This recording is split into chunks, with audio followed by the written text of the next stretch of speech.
Bill Clinton امریکہ کی تاریخ کے وہ پہلے پریزیڈنٹ تھے جنہوں نے پاکستان پر بھارت کو فوقیت دیتے ہوئے مارچ 2000 میں بھارت کا 5 روزہ دورہ کرنے کے بعد پاکستان میں صرف چند گھنٹے قیام کر کے اس وقت کی مشرف حکومت پر یہ واضح کر دیا تھا کہ امریکہ اپنے مفادات کے لیے کبھی بھی اور کسی بھی وقت اپنی خارجہ پالیسی میں چینج لا سکتا ہے۔ نئی صدی کے آغاز سے ہی امریکہ اور بھارت میں پہلی بار نزدیکیاں بڑھنے کی شروعات ہوئی تھی۔ اس سے پہلے امریکہ ہمیشہ پاکستان کو ایج دیتے ہوئے بھارت کو سائیڈ لائن کرتا آیا تھا۔ اٹل بہاری واجپئی سے شروع ہوا یہ سلسلہ ڈاکٹر منموہن سنگھ کے دور تک پورے عروج کے ساتھ چلتا رہا۔ 2008 میں جارج بش کی صدارت میں منموہن سنگھ نے امریکہ کے ساتھ سول نیوکلیئر ڈیل کو بھی انجام دیا تھا۔ 2011 میں پاکستان کے اندر ہوئے ایک انسیڈنٹ نے بھارت امریکہ تعلقات کو مزید مضبوط کرتے ہوئے پاکستان کو بیک فٹ پر دھکیل دیا تھا۔ ریزن تھا 9/11 کا ماسٹر مائنڈ اور موسٹ وانٹڈ کا خطاب پانے والا اسامہ بن لادن۔ 9/11 کے اٹیک کے بعد بن لادن کی تلاش میں امریکہ نے دنیا کا چپا چپا چھان مارا تھا۔ بلین آف ڈالر پانی کی طرح بہانے کے بعد بھی جب بن لادن کا کوئی سراغ نہ ملا تو امریکہ اس آپریشن کو ختم کر کے اپنے سپر پاور ہونے کے دعوے کو زبردست ڈنٹ دیتے ہوئے امریکہ کی تاریخ میں ایک اور سیاہ دھبے کا اضافہ کرنے ہی والا تھا کہ امریکی CIA کو بن لادن کی پاکستان کے شہر ایبٹ آباد میں موجودگی کے پکے ثبوت ملے۔ اس سے پہلے کہ امریکہ ان ثبوتوں کی بنیاد پر پاکستان کے شہر ایبٹ آباد میں ایک خفیہ آپریشن کر کے بن لادن کو اپنے کیے کی سزا دیتا، 27 جنوری 2011 کو امریکہ کی پرائیویٹ خفیہ ایجنسی بلیک واٹر کے ایک کنٹریکٹر ریمنڈ ڈیوس نے لاہور کے مقام پر 2 پاکستانی نوجوانوں کی دن دہاڑے ٹارگٹ کلنگ کر کے امریکہ کے اس آپریشن پر بریک لگا دیا تھا، کیونکہ امریکہ کو لگتا تھا کہ پاکستان میں ریمنڈ ڈیوس پر چلنے والے قتل کے مقدمہ کے دوران امریکہ نے پاکستان کے اندر خفیہ آپریشن کر کے بن لادن کو ہلاک کیا تو ریمنڈ ڈیوس کا پاکستان سے نکلنا ناممکن ہو جائے گا۔ اس لیے امریکہ نے اپنے آپریشن کو ڈیلے کرتے ہوئے ریمنڈ ڈیوس کا پاکستانی عدالتوں سے بری ہونے کا ویٹ کیا، اور بالآخر 16 مارچ 2011 کو شرعی عدالت کے فیصلے کے مطابق متاثرہ خاندانوں کو $2.4 ملین کی ادائیگی کے بعد ریمنڈ ڈیوس کو رہا کر کے واپس امریکہ بھیج دیا گیا، اور اگلے آنے والے 46 دنوں کے بعد امریکہ نے پاکستان کے شہر ایبٹ آباد میں رات کی تاریکی میں آپریشن نیپچون سپیئر لانچ کر کے بن لادن کو ڈھیر کر دیا تھا۔ امریکہ کی طرف سے کیے گئے اس آپریشن کی سکسیس نے پاکستان کے سامنے اپنی ٹیررسٹ پالیسی کے گراف کو لیول اپ رکھنے کا ایک بہت بڑا چیلنج کھڑا کر دیا تھا۔ دوسری طرف بھارت اس سارے معاملے کو ایک گولڈن اپرچونٹی کی طرح لیتے ہوئے اپنے اس بیانیے کو مزید مضبوط کرنے میں جٹ گیا، جس میں دنیا کو ہمیشہ یہ باور کروانے کی کوشش کی جاتی رہی کہ دنیا پاکستان کو ایک ٹیررسٹ نرسری کے طور پر دیکھے۔ اس سے پہلے کہ بھارت اپنے اس بیانیے میں کامیاب ہو جاتا، پریزیڈنٹ آف امریکہ اوباما کی طرف سے آئے ہوئے اس اسٹیٹمنٹ نے کہ بن لادن کی پاکستان میں موجودگی سے پاکستانی سرکار لا علم تھی، بھارتی بیانیے کے غبارے سے ہوا نکال دی تھی۔ یہ اسٹیٹمنٹ تو ایک گراؤنڈ ریالٹی تھا جو امریکی ڈپلومیسی کا ایک حصہ تھا۔ حقیقت میں بیک ڈور امریکہ پاکستان کو کئی طرح کی دھمکیاں دے چکا تھا، اور پاکستان کی کئی ملین ڈالرز کی امداد پر روک لگا کر بھارت سے کئی طرح کے معاہدوں پر دستخط کر کے پاکستان کی خارجہ پالیسی میں ہلچل مچا رہا تھا، کیونکہ امریکہ پاکستان کی خارجہ پالیسی میں ہمیشہ ایک خاص مقام رکھتا آیا تھا۔ اس وقت کی زرداری حکومت بھارت کی امریکہ ڈپلومیسی کے سامنے مکمل طور پر بے بس ہو چکی تھی۔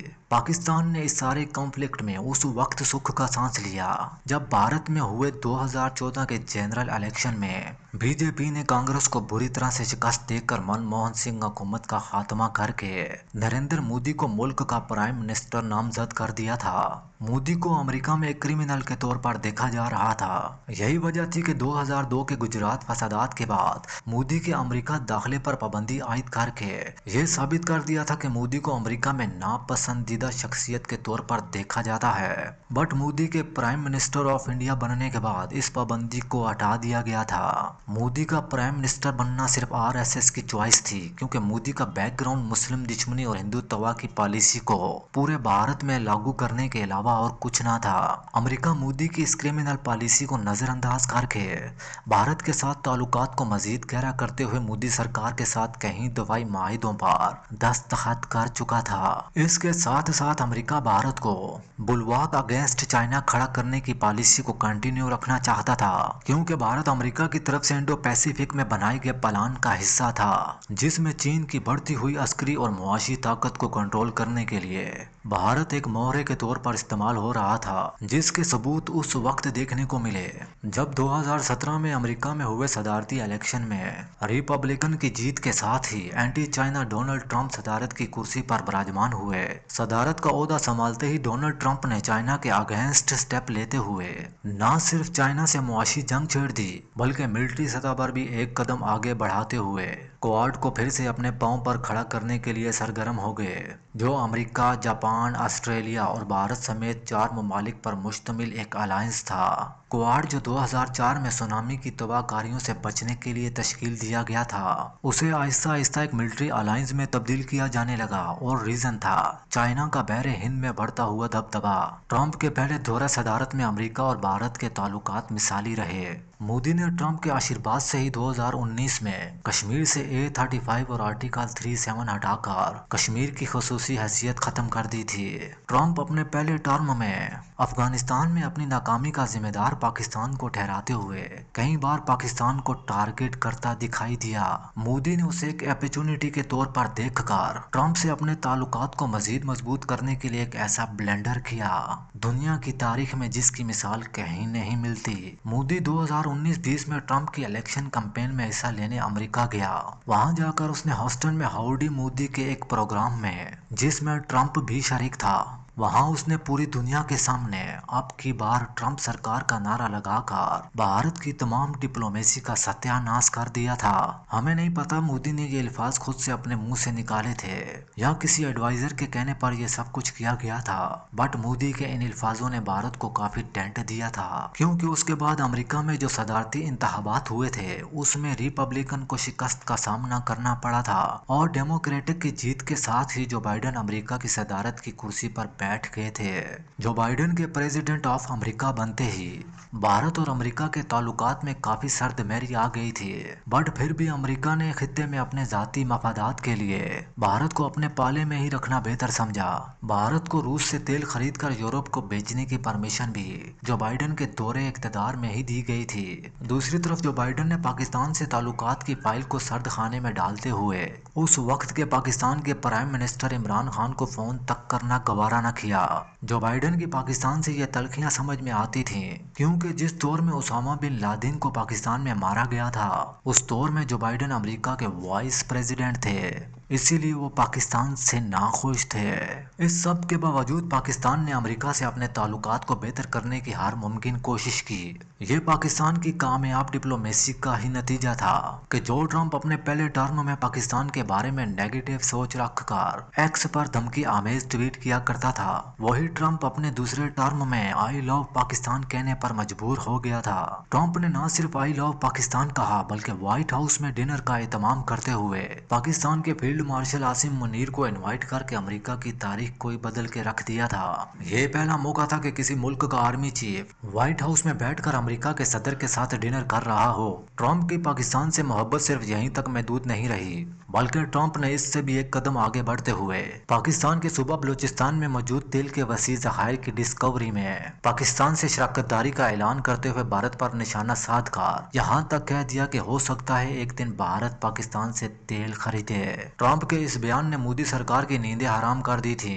जो मोदी खुद को विश्व गुरु कहते हुए माय डियर फ्रेंड ट्रंप कहते हुए न थकता था, जिसने फरवरी 2020 में अहमदाबाद के नरेंद्र मोदी स्टेडियम में ट्रंप का शानदार वेलकम किया था, वही ट्रंप आज पूरी दुनिया के सामने भारत पर तंज कस कर मोदी का मजाक उड़ा रहा था। 25 साल से अमेरिका की प्रो इंडिया लाइन के आगे फुल स्टॉप लगाने का जिम्मेदार मोदी खुद था। दरअसल रिसेंटली मोदी अमेरिका के दौरे पर गया था। उस वक्त वहां जो बाइडेन की सरकार थी, ट्रंप ने वहां मोदी से मिलने की ख्वाहिश की और उसने इसका ऐलान भी कर दिया, मगर मोदी ने जो बाइडेन के दबाव में आकर ट्रंप से मिलने से इनकार कर दिया। मोदी को लगा कि अगर वो ट्रंप से मिलेगा तो जो बाइडेन एडमिनिस्ट्रेशन मोदी से खफा हो जाएगी और मोदी अमेरिका की मुंतहिब हुकूमत को खफा करना नहीं चाहता था। दूसरी तरफ ट्रंप इस बात को अच्छी तरह समझ गया था कि मोदी कभी किसी का यार नहीं, ये बस कुर्सी का यार है। जो पावर में है वही मोदी का यार है। यही वजह थी कि जब ट्रंप पावर में आया तो उसने मोदी को उसकी औकात दिखाते हुए अपनी प्रेसिडेंट सेरेमनी में बुलाया तो जरूर, जहां दुनिया भर के लीडरान को बुलाया जाता है। ट्रंप दुनिया के हर लीडर को रिसीव करने के लिए खुद दरवाजे तक गया,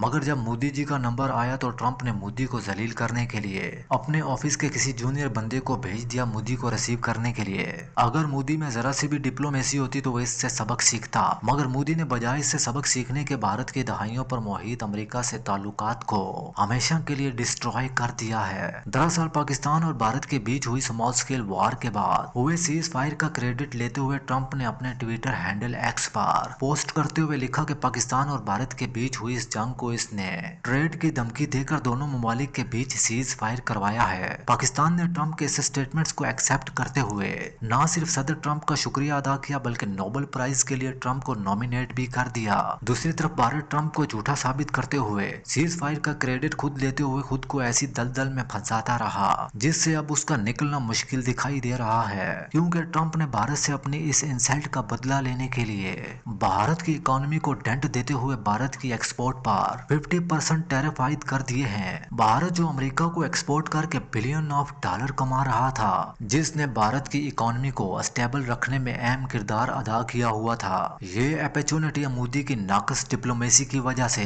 भारत के हाथ से निकलती दिखाई दे रही है। अब देखना यह है कि 50% टैरिफ के साथ भारत कब तक सरवाइव कर सकता है। इसका जवाब तो आने वाला वक्त ही देगा। आज की अपनी इस वीडियो को यहीं पर खत्म करते हैं और मिलते हैं अपनी अगली न्यू वीडियो में। मेरी वीडियो अच्छी लगी हो तो इसे लाइक करें, चैनल को सब्सक्राइब करें और घंटी के बटन को दबाना मत भूलें ताकि मेरी आने वाली हर नई वीडियो सबसे पहले आप तक पहुंच सके। पाकिस्तान जिंदाबाद।